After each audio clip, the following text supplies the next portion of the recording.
हमने पहले बात करी थी इरोजिव एंट्रल गैस्ट्राइटिस की।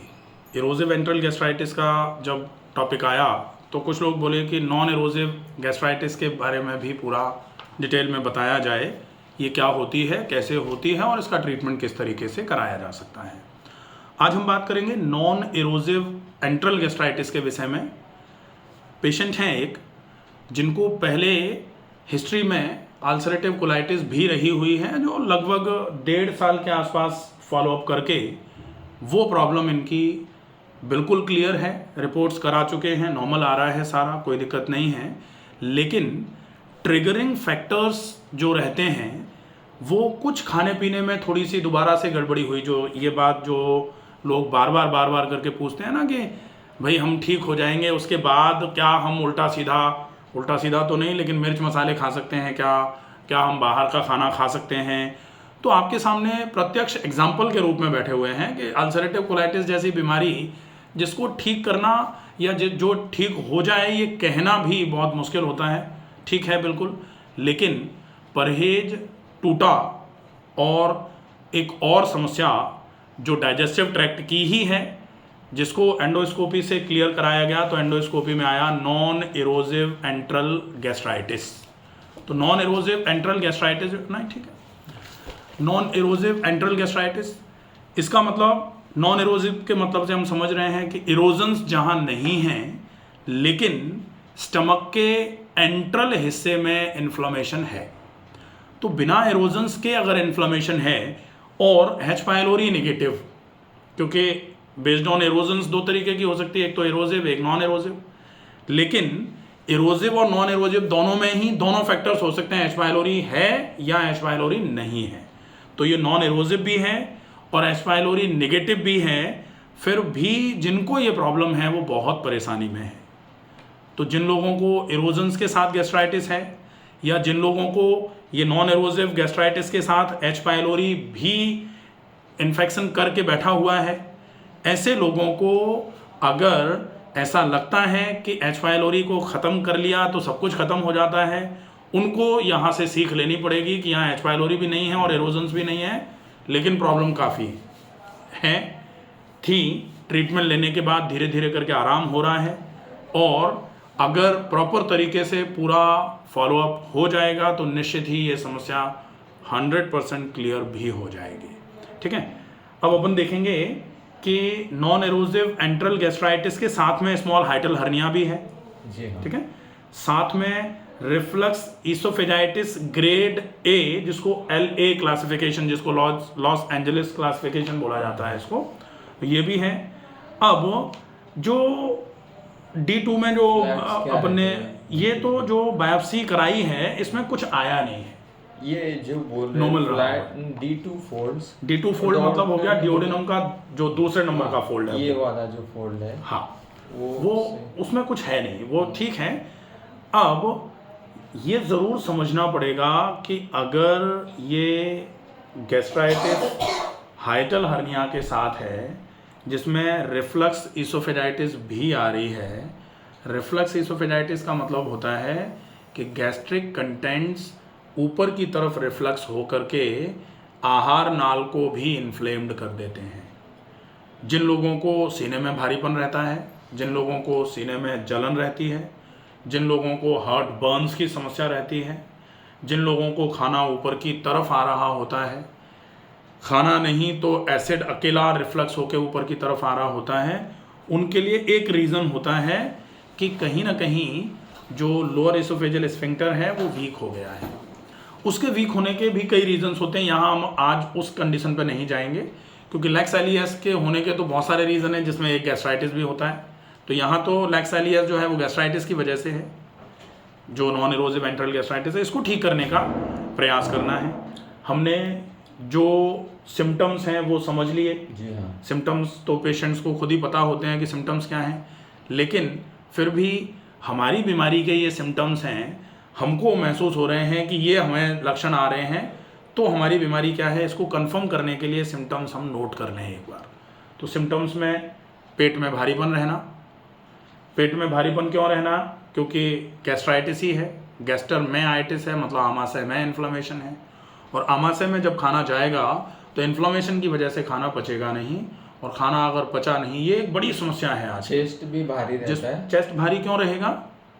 चेस्ट भारी रहेगा क्योंकि खाना पचा नहीं, पेट फूला, पेट ने प्रेशर जो है डायफ्राम पर डाला, और डायफ्राम जो है ना वो ऐसे करके शिफ्ट ऊपर की तरफ हुआ, फेफड़ों को दबा दिया। एक बार तो मुझे ऐसे लगा मेरा हार्ट में कोई प्रॉब्लम है, तो मैंने हार्ट की HRCT भी कराई, कुछ उसमें नहीं। नेगेटिव। ये डेफिनेटली हाँ, आजकल हालांकि ये चल रहा है कि कोलेस्ट्रॉल भी ज़्यादा है, स्ट्रेस में भी बहुत रहते हैं, थोड़ा बहुत चिड़चिड़ापन भी है। ये चिड़चिड़ापन तो खैर इसकी समस्या है। अपन देख रहे हैं डिफरेंशियल डायग्नोसिस की, कहीं ऐसा ना हो जाए कि अपन पेट करके हार्ट की बीमारी से परेशान हो, क्योंकि अपनी तो मैंने तो आपको तो कंफर्म बोला था कि हार्ट की कोई प्रॉब्लम है नहीं, लेकिन ये हर व्यक्ति को देख के बताया जा सकता है। बिना देखे ऐसे बता दिया जाए कि नहीं ये तो पेट में भारीपन है, सीने में भारीपन है, इसका मतलब ये तो पेट की वजह से होगा, ऐसा नहीं है। हो सकता है भाई सीने में भारीपन तो हार्ट की बीमारियों की वजह से आता ही है ना, तो बाई चांस कहीं हार्ट की वजह से ही हो और अपन पेट कह के नेग्लेक्ट करते जाएं और हार्ट में प्रॉब्लम हो जाए। इसके लिए डिफरेंशिएशन बहुत ज़रूरी है, और डिफरेंशियल डायग्नोसिस कराने में कोई खास ऐसी दिक्कत वाली बात नहीं है, करा लिया जाए। अगर हमारे हार्ट में कोई प्रॉब्लम नहीं है, हम किससे रूल आउट कर सकते हैं? हम एक तो ECG करा लें सिंपल, ECG के बाद में अगर बहुत ज़रूरत लगे तो ईको करा लें। उसके बाद भी अगर हमको कभी ऐसा लग रहा है कि बार बार सीने में भारीपन आ रहा है, बार बार कंधे में भारीपन जा रहा है, बार बार हाथ में झंझनाहट जा रही है, बार बार उंगलियों तक दर्द जा रहा है, तो ज़रूरत लगेगी तो हम एक बार HRCT भी करा सकते हैं। HRCT से बहुत सारी चीज़ें पता लगेंगी, या फिर बहुत ज़्यादा ज़रूरत लगने पर, वैसे तो ज़रूरत है नहीं, लेकिन एंजियोग्राफी की तरफ जाया जा सकता है। इसकी आवश्यकता जनरली नहीं पड़ती, हम ECG ईको से ही बहुत सारी चीज़ें पता कर सकते हैं। या फिर अगर स्ट्रेस टेस्ट कराना है तो स्ट्रेस टेस्ट को ट्रेडमिल टेस्ट बोलते हैं, TMT बोला जाता है। वो आप चेक करके, जैसे बहुत सारे लोगों को लगता है कि वैसे तो सब कुछ ठीक रहता है लेकिन चलने में सीने में भारीपन आ रहा है, तो चलने में सीने में भारीपन आ रहा है, हाइपोटेंशन, ये भी प्रॉब्लम ये हो सकती है कि चले नहीं, बैठे हैं तो सब कुछ ठीक है, लेकिन जैसे ही चले ऑक्सीजन की डिमांड आई, हार्ट की रिक्वायरमेंट जहाँ अच्छा काम करने की है वहाँ अगर हार्ट सही तरीके से काम नहीं कर पा रहा, उसकी वजह से भी सीने में भारीपन आता है। तो डिफरेंशियल डायग्नोसिस जरूर करा ली जाए, और उसके बाद अगर वहाँ कुछ नहीं है तो हम बिल्कुल निश्चिंत हो जाएं कि हमको पेट पे फोकस करना है। तो अपने लिए तो ये कंफर्म है, बिल्कुल पेट पे ही फोकस करने वाली बात है। पेट में भारीपन का सबसे बड़ा रीज़न जो एंट्रल हिस्से में सूजन है वो है, और एंट्रल हिस्से की सूजन को जब तक हम ठीक नहीं करेंगे तब तक ना तो वजन बढ़ेगा, ना सीने का भारीपन कम होगा। हमको जो खाना खाने के तुरंत बाद जो भारीपन लगता है ना, जैसे हमको लगता है कि सीना भारी, सीना खिंच रहा है, हमको तो बहुत दिक्कत आ रही है, चेस्ट डिस्कम्फर्ट लग रहा है, ये सारा इंडाइजेशन की वजह से है। और इंडाइजेशन का मतलब क्या है? अनडाइजेशन। अनडाइजेशन मतलब डाइजेशन का नहीं होना, और डाइजेशन का नहीं होना मतलब क्या है कि जो हमने खाया वो डाइजेस्ट नहीं हुआ। अब डाइजेस्ट नहीं हुआ तो क्या होगा? तो फर्मेंटेशन होगा। फर्मेंटेशन होगा तो जहाँ खराब होगा, तो खराब खाना हो रहा है लेकिन जगह को भी खराब करेगा, और जगह को खराब करते करते वो इन्फ्लेमेशन को बढ़ाता रहेगा। इसलिए ये ध्यान रखना पड़ता है कि अगर कोई चीज़ आपने खा ली है और वो पेट को ख़राब कर रही है तो आप उसको एक बार निकाल के बाहर करो, शुद्धि। और इसीलिए बोला जाता है शुद्धि प्राकृतिक चिकित्सा में ही नहीं, किसी भी चिकित्सा पद्धति में। जैसे आपने देखा होगा महिलाओं में जब प्रेगनेंसी की डिलीवरी करवाई जाती है तो एनिमा लगा के पेट को साफ़ करा लिया जाता है, या फिर अगर कोई और सर्जरी करनी है तो वो पहले इंटेस्टिनल क्लीनिंग पर फोकस करते हैं। तो शुद्धि कर ली जाए तो सारी ही बीमारियों में रिजल्ट्स और अच्छे आना चालू हो जाते हैं। आप शुद्धि करने के बाद बेशक एलोपैथी में इलाज करा लो, या शुद्धि करने के बाद आयुर्वेदा में इलाज करा लो। शुद्धि का मतलब आप आंतों की सफाई करा लो, आप किडनी थोड़ा डिटॉक्स कर लो, आप लिवर थोड़ा डिटॉक्स कर लो, आप थोड़ा सा लंग्स का प्योरिफिकेशन कर लो, लंग्स की एक्टिविटीज़ को एनहेंस कर लो, चीज़ें बिल्कुल धीरे धीरे करके आराम में आना चालू हो जाएंगी। अब इसके ट्रीटमेंट के लिए जो हेड्स हैं उनको अपने को समझ लेना पड़ेगा। हेड्स वही हैं जो इरोजिव एंट्रल गैस्ट्राइटिस के केस में रहते हैं। हेडिंग्स तो वही हैं। ट्रीटमेंट किन किन हेडिंग्स के अंदर चलेगा? पहले हेडिंग में आएगा आप शुद्धि करोगे, मॉर्निंग रूटीन कैसा रहेगा। दूसरी हेडिंग में आएगा आप एक्सरसाइजेस क्या क्या करोगे, सर ने सब वीडियो बनाए, बिल्कुल सब पढ़ा हुआ है। तीसरे नंबर पे आएगा आप डाइट में क्या क्या लोगे। चौथे नंबर पे आएगा आप नेचुरल ट्रीटमेंट में क्या क्या लोगे। पांचवें नंबर पे आएगा कि आपको रेस्ट्रिक्शंस किन किन चीज़ों का रखना है कौन सी चीज़ें ट्रिगरिंग हैं? ओवर ईटिंग मेन है। ओवर ईटिंग मैन है। मैंने एक वो गलती कर दी, ओवर ईटिंग कर रहा हूँ मैं। सर का डाइट फॉलो कर रहा हूँ लेकिन ओवर ईटिंग हो रही है, मुझे भूख ज़्यादा लग रही अगर है। डाइट में देखो, डाइट का मतलब जो जनरली आजकल चल रहा है ना कि एक डाइट का चार्ट बना के दे देंगे और वो खा लो। लेकिन डाइट, मैंने शायद बताया था लेक्चर जब दिया था तब, कि डाइट का मतलब सिर्फ वो, आहार का मतलब सिर्फ वो नहीं है जो आप मुंह में खा रहे हो। आहार सब कुछ है। आपके विचार कैसे हैं ये भी आपके लिए आहार हैं। दूषित विचार भी आपके मन को खराब करेंगे और मन खराब तो शरीर खराब, गड़बड़ हो जाएगा मामला।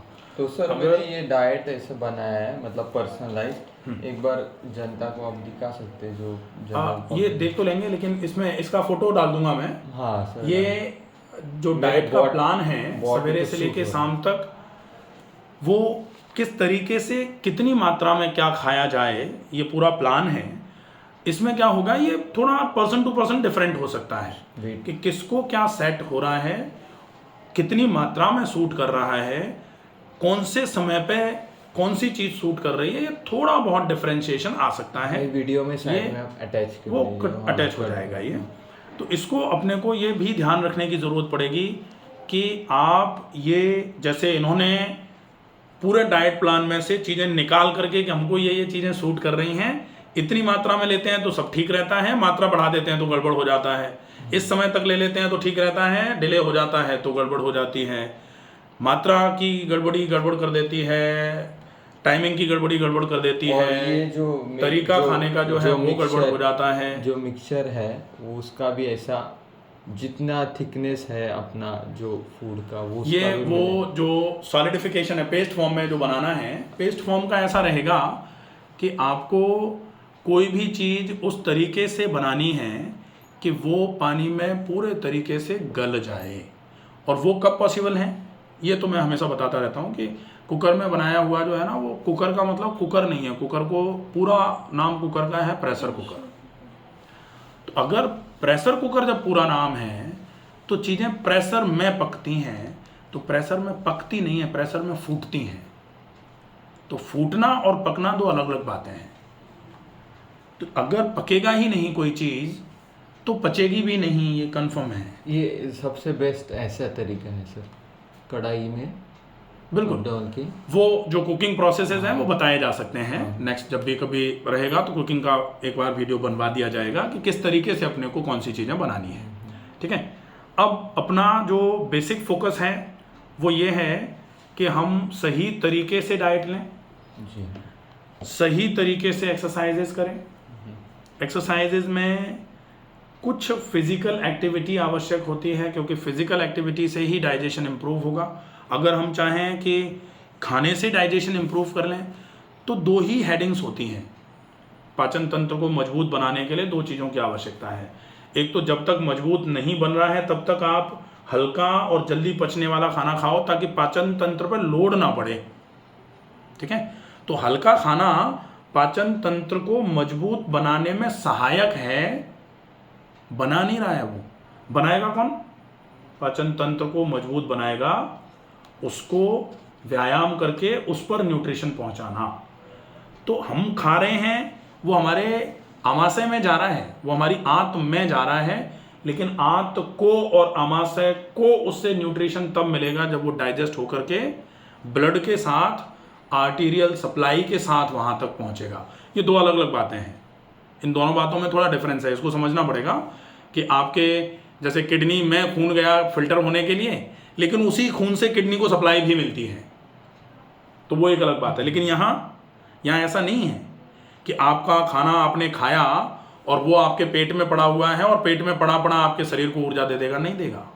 वो ऊर्जा कब देगा? जब पच करके लिवर पे जाएगा, लिवर से हार्ट पे जाएगा, हार्ट से फेफड़ों में ऑक्सीजन लेगा, फिर हार्ट पे आके पूरे शरीर में जाके, फिर पूरे शरीर में होते हुए वो एब्डोमिनल एओर्टा में आएगा, फिर जो एंटेरिक आर्टरी है, मेसेंट्रिक आर्टरी, उसके थ्रू जब वो मेसेंट्रीज मतलब इंटेस्टाइन में सप्लाई देगा, तब फिर वो ऊर्जा बढ़ेगी वहाँ, तब फिर आंत की ताकत बढ़ेगी, तब फिर पाचन तंत्र मजबूत होगा। तो इतना समझ लेना बहुत आवश्यक है। अदरवाइज लोग चाहें कि हम खिचड़ी खा के पाचन तंत्र मजबूत कर लेंगे, खिचड़ी खाना पाचन को सुलभ बनाने का तरीका है, मजबूत करने का तरीका नहीं है।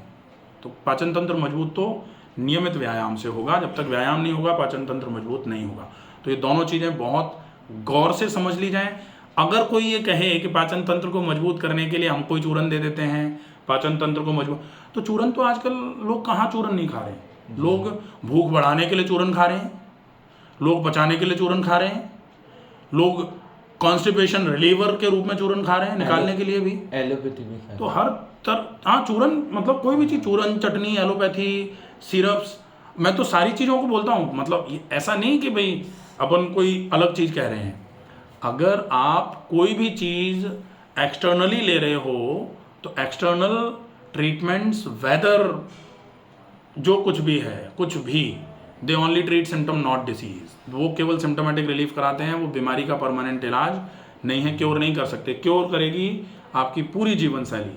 पूरे जीवन शैली में सारी चीज़ों को ठीक करो। आपका जागना सोना ठीक होना चाहिए, आपका स्ट्रेस का लेवल ठीक रहना चाहिए। अगर कहा जाता है ना कि मन के बाकी सब कुछ तो ठीक है, अच्छा खा रहे हैं, बढ़िया सब कुछ ठीक है, लेकिन मन बेकार रहता है, मन हमेशा चिंता में रहता है, तो भी प्रॉब्लम रहेगी। तो चिंता भी डेफिनेटली धीरे धीरे करके प्रॉब्लम करना चालू कर सकती है। तो उससे भी अपने को रिलीव्ड रहना है। अब चिंता से रिलीव कैसे हो सकते हैं, चिंता से दूरी कैसे बने, चिंता कैसे दूर हो। बीमारी की चिंता है, हम बीमार हैं, चिंता करना लाजमी भी है, लेकिन अपने को ये ध्यान रखना पड़ेगा कि चिंता करने से बीमारी दूर नहीं होगी। कभी कभी ऐसा लगता है कि ऑपरेशन भी ऑप्शन है, तो वो करा देते हैं उसके ऊपर। ऑपरेशन ऑप्शन किसका है? ऑपरेशन ऑप्शन है हाइटल हर्निया का। हाइटल हर्निया को ट्रीट करने के बाद क्या आपकी एंट्रल गैस्ट्राइटिस ट्रीट हो जाएगी? ओके, तो फर्स्ट एंट्रल गैस्ट्राइटिस ठीक हो जाएगा, तो हाइटल हर्निया ऑटोमेटिक सेट हो जाएगा। भाई हाइटल हर्निया होने में कई रीजंस होते हैं। जैसे हाइटल हर्निया को क्यों अपन हर्निया लेते हैं, हाइटल को हटा देते हैं। हर्निया का मतलब क्या है कि due to pressure, whether external और इंटरनल ऑर्गन्स प्रेशराइज होकर के अंदर से बाहर की तरफ बल्ज हो रहे हैं, इसको हर्निया बोलते हैं। अब यहाँ प्रेशर, क्या आपने बहुत वजन उठाया, क्या आपने ऐसा कुछ काम किया जिससे एक्सटर्नली आपने पेट पे प्रेशर डाला, आपके पेट पे कोई कूद गया, आपने बहुत ज़्यादा, जैसे आजकल देखा होगा ना जिम में लोग बहुत वेट उठाते हैं तो एक बेल्ट लगा के उठाते हैं, बिना बेल्ट के उठा दें, उठा सकते हैं क्या? नहीं उठा पाएंगे, क्योंकि अगर बेल्ट ने उनके कोर को एक्सटर्नली सपोर्ट नहीं किया तो कोर निकल के बाहर आ जाएगा सारा, इतना वेट होता है।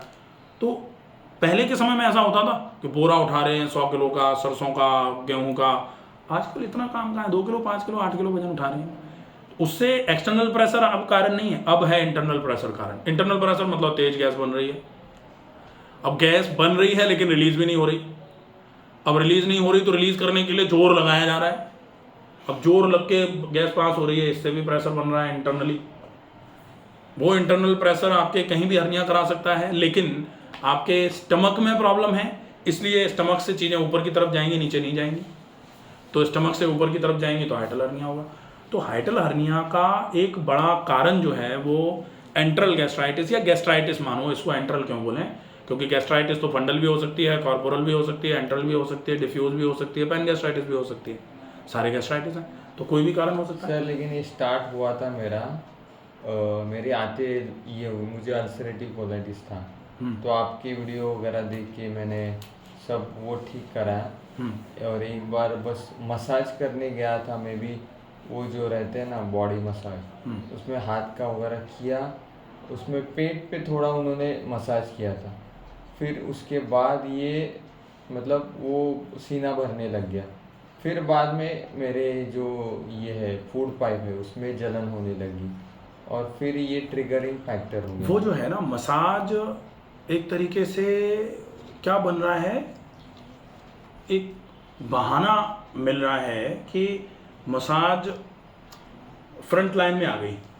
क्योंकि मसाज करने से बर्निंग का क्या लेना देना, मसाज से तो बर्निंग नहीं होगी। इंटरनल बर्निंग मतलब मसाज के बाद एक बार मुझे पूरा डायरिया हो गया, और डायरिया होने अब वो डायरिया जो मसाज की वजह से हो गया कि डायरिया फूड पॉइजनिंग की वजह से हो गया, वो भी पता नहीं। वो तो अपने को क्या रिलेट करना पड़ेगा।